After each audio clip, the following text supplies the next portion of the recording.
Bonjour et bienvenue dans les 4V, Stéphane Le Foll. Bonjour. On en parlait dans le journal, ça fait 6 mois maintenant, 6 mois pile que la guerre en Ukraine a commencé, 6 mois que l'Ukraine compte ses morts et 6 mois que nous on se demande si on est au bord d'un nouveau conflit mondial. Comment vous jugez la politique et la position de la France dans ce conflit ? Je juge la position de la France comme elle doit être, c'est-à-dire dans un cadre européen. Ça a été rappelé tout à l'heure par le colonel de Marine, c'est l'arrière qui va compter. L'arrière, c'est l'Europe. C'est cette capacité avec les États-Unis de soutenir l'Ukraine. Donc jusqu'ici, à part, et je mettrai de côté quelques expressions du type il ne faudra pas humilier la Russie, alors que ce n'était pas le sujet, la ligne qu'a suivi... Ce qu'avait dit Emmanuel Macron. Ce qu'avait dit Emmanuel Macron, d'une manière un peu, j'allais dire, dans un comportement qui ne donnait pas de lisibilité à l'obligation qui est la nôtre, d'être dans le cadre européen. Hier, il a été plus clair. Il a dit qu'il ne faut aucune faiblesse et aucun esprit de compromission face à la Russie. C'est tout le problème d'Emmanuel Macron, c'est que c'est sur cette ligne-là qu'il faut être, et ce n'était pas sur celle qu'il avait évoquée précédemment. Mais globalement, c'est la ligne qu'il faut suivre. Europe face à la Russie, en soutien à l'Ukraine, avec les États-Unis dans le cadre de l'OTAN. Ça a des conséquences énergétiques, on l'évoquait là encore. Au moment où le robinet de gaz russe se ferme, Emmanuel Macron il va se rendre en Algérie demain pour une visite de 3 jours. La diaspora s'inquiète de la nature autoritaire du régime en place en Algérie. Où est-ce qu'il faut mettre le curseur entre le business et les bonnes relations avec l'Algérie aujourd'hui ? Il faut d'abord avoir comme objectif des bonnes relations avec l'Algérie. D'abord parce qu'il y a plein de binationaux. Parce qu'entre l'Algérie et la France, on ne va pas revenir sur l'histoire qui nous lie, mais elle est très importante. Et avec d'ailleurs un conflit sur la question de l'interprétation d'une partie de l'histoire, il faut rester avec une stratégie qui avait été celle qui avait été conduite, je le rappelle, sous François Hollande, puisqu'on y était allé plusieurs fois. Il faut entretenir de bonnes relations avec l'Algérie. C'est une clé aussi pour le Maghreb. Il ne faut pas l'oublier, parce que l'Algérie, c'est au milieu entre le Maroc et la Tunisie. Et on sait qu'on a besoin d'un Maghreb qui soit stabilisé pour avoir ensuite des relations, des discussions sur lesquelles chacun doit pouvoir défendre les positions qui sont les siennes, mais la relation avec le Maghreb, de la même manière que la relation avec l'Afrique, c'est un enjeu pour la France, spécifique, mais ça doit être aussi un enjeu pour l'Europe d'une nouvelle coopération. Stéphane Le Foll, c'est la rentrée du gouvernement ce matin avec le premier Conseil des ministres. Quel est le message que vous avez envie de faire passer à tous ceux qui seront assis autour de la table aux côtés d'Emmanuel Macron et de la Première ministre ? Alors, aux côtés d'Emmanuel Macron et de la Première ministre, quel message je ferai passer ? Je dis, le message, c'est que depuis la campagne présidentielle, quel est le plan ? Quel est l'objectif ? Quel est le cap ? On a l'impression qu'on répond à des sujets, circonstance après circonstance, mais on a du mal à savoir exactement quelle est la stratégie. Donc, si c'est un message, alors je dis ça de manière modeste... Il y a quand même un discours de politique générale. Oui, il y a un discours de politique générale, mais qui était des réponses à des questions particulières. Est-ce que vous avez eu un grand discours dans un dessein pour la France dans les années qui viennent ? On l'attend. Donc ce matin, ça sera beaucoup de sujets d'actualité, je l'imagine, je n'ai pas l'ordre du jour, mais ce qui manque aujourd'hui, de manière très claire, c'est où va-t-on ? Le cap. Voilà. C'est aussi et déjà la rentrée des polémiques, avec pour commencer le Koh-Lanta des prisons, cette animation filmée comme un jeu télé dans l'enceinte de la prison de Fresnes, où on a vu notamment une course de karting, des activités aquatiques. J'étais pas au courant, évidemment que j'étais pas au courant, a dit hier Éric Dupond-Moretti, le garde des Sceaux. Est-ce que tout cela vous a choqué, vous ? Vous avez commencé par les polémiques et puis Koh-Lanta. Ouais. Ce qui m'a choqué, c'est justement l'idée de Koh-Lanta dans une prison. Après parce que le programme s'appelait Koh-Lanta. Oui, parce que ça s'appelait Koh-Lanta. Voilà. Après, c'est une question de karting. Si on avait vu des détenus jouer au foot, qu'est-ce qu'on aurait dit ? Ou faire de l'escalade.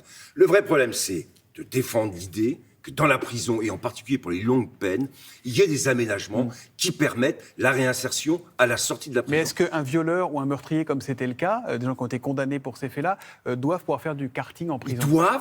On doit les obliger à travailler, à se réinsérer. Ça, c'est la une obligation.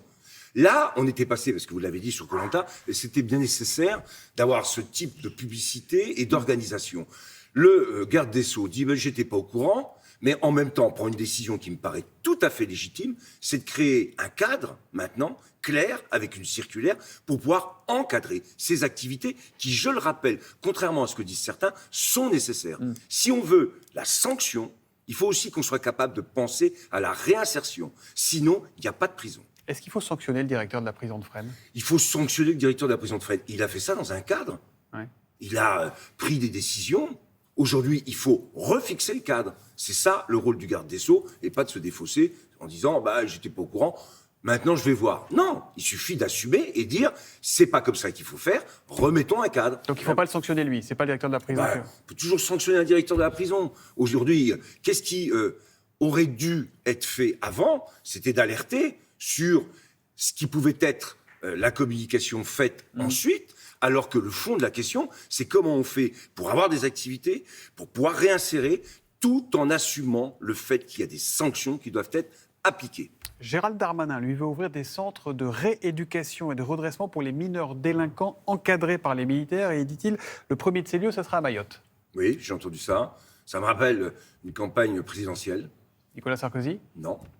Ségolène Royal. Ségolène Royal? Voilà. L'encadrement Je me souviens militaire, de oui. cette idée de l'encadrement militaire qui était évoquée à l'époque. Vous étiez pour ou pas à l'époque? Moi, je n'étais pas, franchement, en adhésion avec cette proposition. Je suis convaincu que des centres fermés sont nécessaires.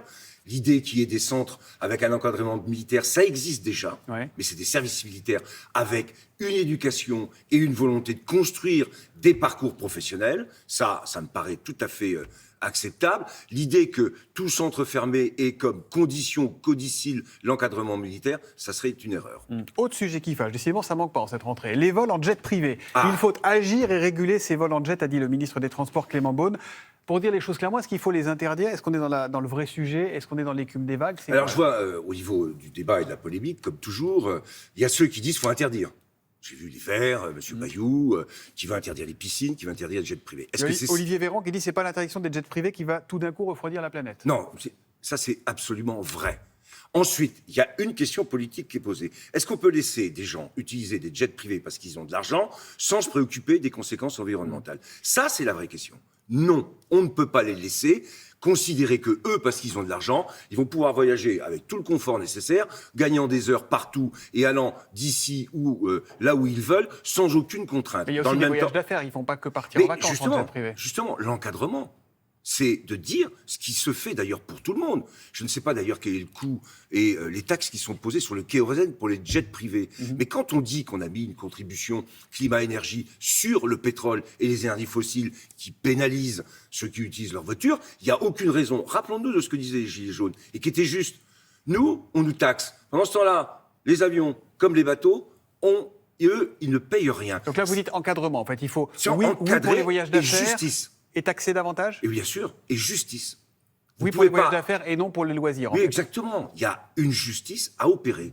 On peut avoir des jets, interdire les jets, ça voudrait dire qu'on ne produit plus aucun avion de jet privé, sachant que l'industrie en France est extrêmement développée. Ça serait Avec Dassault, notamment. un risque majeur. En même temps, on ne peut pas laisser penser politiquement, pas techniquement, politiquement, qu'on peut utiliser des jets à son bon plaisir. Non, chacun doit prendre conscience des conséquences que peut avoir ces gestes au niveau de la planète. Autre moyen de transport, moins impressionnant mais pas moins utile. Le scooter, la moto, le deux roues. Est-ce Ouais. que vous, qui êtes maire du Mans, vous avez prévu de faire payer le stationnement Non, des deux roues? je n'ai pas prévu. À Paris, ça sera le cas à partir du 1er septembre. J'ai cru comprendre. Est-ce que c'est une bonne idée? Alors après, la gestion sur Paris des scouts, des trottinettes, le nombre de scooters, je ne sais pas. La 2 décision... à 3 euros de l'heure Ouais. quand on connaît le niveau d'inflation dans le pays. Est-ce qu'il Oui, n'y a pas je pense que c'est très cher. Et que déjà, si j'ai bien compris, une grande partie de ceux qui utilisent les scooters aujourd'hui vont passer aux scooters électriques pour éviter Quand ils peuvent, justement de parce que c'est payer pas quand donné ils non plus. peuvent. Et ça coûte cher. Donc c'est une mesure qui a été prise par la maire de Paris. Moi, je ne vais pas commenter. C'est pas la mesure que je prendrai au niveau du Mans. Moi, je vais investir énormément dans les transports collectifs et j'ai envie de changer les modes de transport de manière globale pour faire en sorte qu'ils soient décarbonés et qu'ils soient ouverts de manière plus forte encore au transport collectif. Bon, la gauche. La Oui. gauche. Vous êtes toujours aussi critique avec la France insoumise. À la France insoumise, je préfère la France ambitieuse, avez-vous écrit dans une tribune publiée par Le Point. Ça veut dire quoi? Vous parlez d'une logique de chienlit affichée par la NUPES notamment. Moi, je pense que la logique de la NUP aujourd'hui, qui a un programme, qui a défendu des idées, et qui est une alliance entre le Parti socialiste, les Verts et la France insoumise. Qu'est-ce qui cloche? C'est l'objectif politique, le cap qu'on va donner.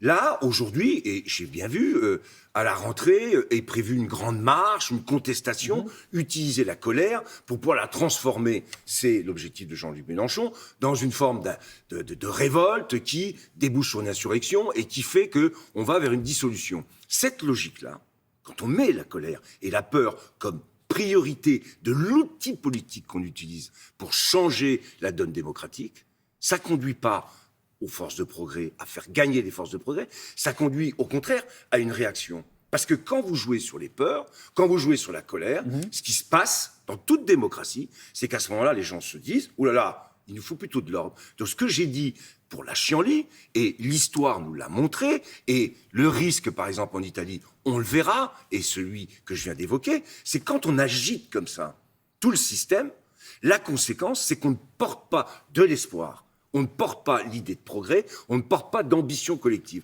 À ce moment-là, c'est ceux qui sont sur la rétractation, sur le repli qui gagnent.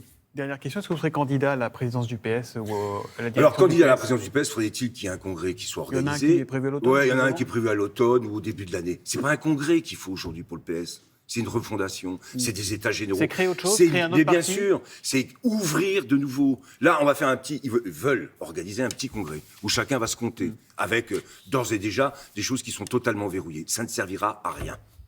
Merci beaucoup, Stéphane Le Merci Foll, à vous. dans les 4V.